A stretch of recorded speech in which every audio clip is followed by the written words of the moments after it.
entrons ici dans le début de l'exposition où j'ai décidé de présenter deux artistes contemporains dont j'ai fait le choix. On a une vidéo qui s'intitule Ekphrasis de l'artiste Elina Broterus et ici deux photographies réalisées par Joseph Grigely où l'on voit des mains qui s'activent pour laisser une trace, pour écrire, pour dessiner. Et donc, dès le départ, on est dans ce mouvement qui déplace les lignes.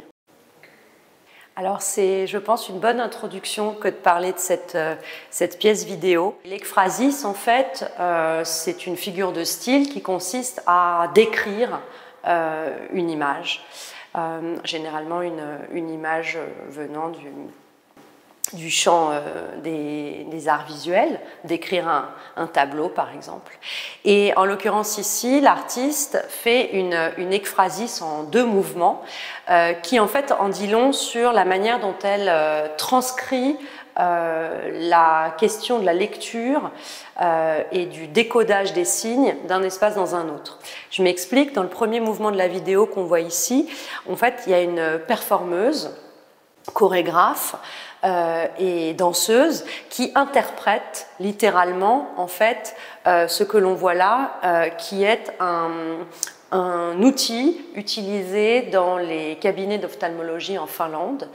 Et cet outil, en fait, nous invite à lire, pour accommoder notre œil, lire le E à l'endroit, à l'envers, à gauche, à droite, vers le haut, vers le bas. Et elle va interpréter ça avec son corps. Lorsqu'il a été question de choisir des œuvres parmi le fond de la galerie Berst, mon intuition s'est tout de suite positionnée vers des artistes qui vont investir la page, mais de manière assez sèche, conceptuelle et avec un principe d'écriture, que ce soit de l'écriture au sens strict ou plutôt des lignes tout simplement qui apparaissent sur la feuille blanche de papier. Alors là, c'est un artiste que j'aime particulièrement qui s'appelle John Uro Kemp, qui a fait partie des premières découvertes que j'ai pu faire quand j'ai pensé cette exposition.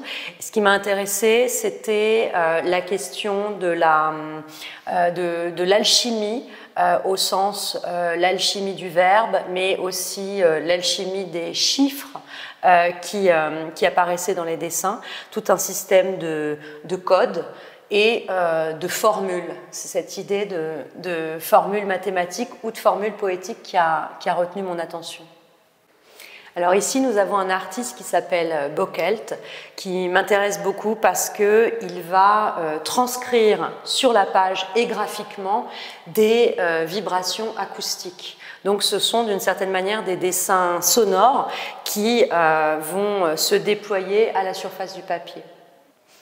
Ici, avec Stoffers, on a véritablement ce jeu de la graphie, du signe et de la lettre qui va littéralement faire bouger les lignes.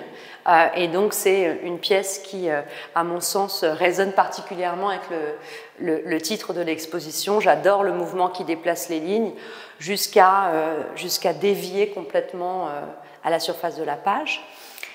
Et ici, nous avons une autre manière d'investir l'espace qui est d'utiliser la machine à écrire.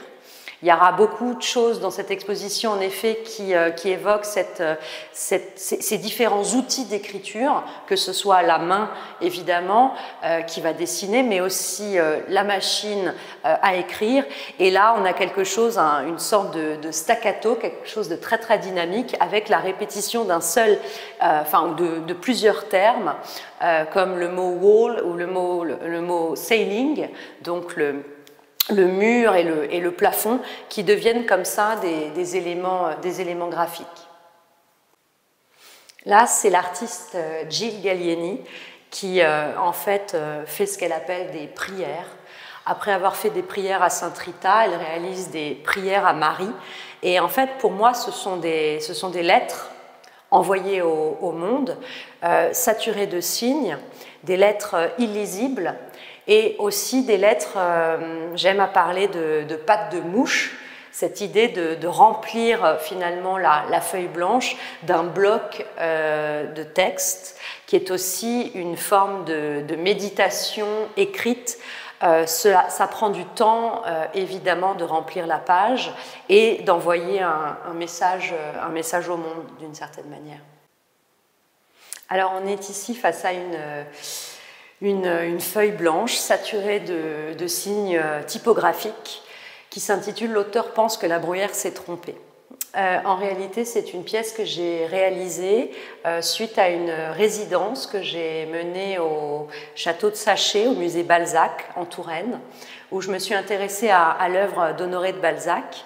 Et j'ai découvert, au milieu d'un livre qui s'appelle « La physiologie du mariage », deux pages entièrement cryptées de signes typographiques, impossibles à décoder, que Balzac a glissé au cœur de son livre. Ça m'a beaucoup intéressée, j'ai décidé de prélever cette page pour en faire une sorte de ready-made.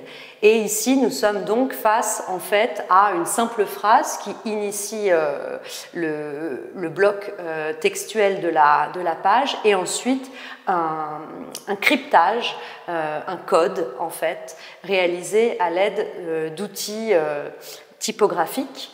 Parce qu'il faut savoir que Balzac, avant d'être le grand romancier que l'on connaît, était imprimeur et typographe, donc il a sans doute voulu jouer ici avec le lecteur et la lectrice pour cette page. Cette œuvre a été réalisée par Jérémy Benquin, qui est un artiste contemporain qui travaille beaucoup à partir de la matière de la littérature. Et ici, il a décidé de prendre le texte des Lamentations de Jérémie, que l'on trouve dans la Bible, et de le reproduire grâce à une machine à écrire sur un simple linge, un simple mouchoir en tissu.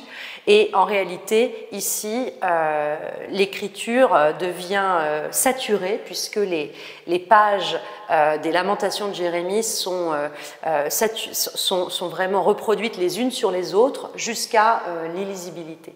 Pour moi, cette pièce fait un écho direct avec l'œuvre d'Anne Miller, dont nous avons déjà parlé, et avec également les tapuscrits de Michel Butor. Alors c'est vrai qu'on connaît Michel Butor plutôt pour son œuvre d'écrivain et notamment pour sa participation au Nouveau Roman, mais il a aussi eu une production graphique assez importante et en l'occurrence ici on voit une des pages présentées dans l'exposition agrandie qui est en fait une page d'un brouillon d'un texte qu'il écrit autour de 1968 qui s'intitule « Les incertitudes de Psyché » et à partir de cette matière littéraire il va utiliser des feutres, des lavis et dessiner à la surface du papier en mêlant évidemment son dessin à ces textes qu'il a préalablement réalisés avec une machine à écrire.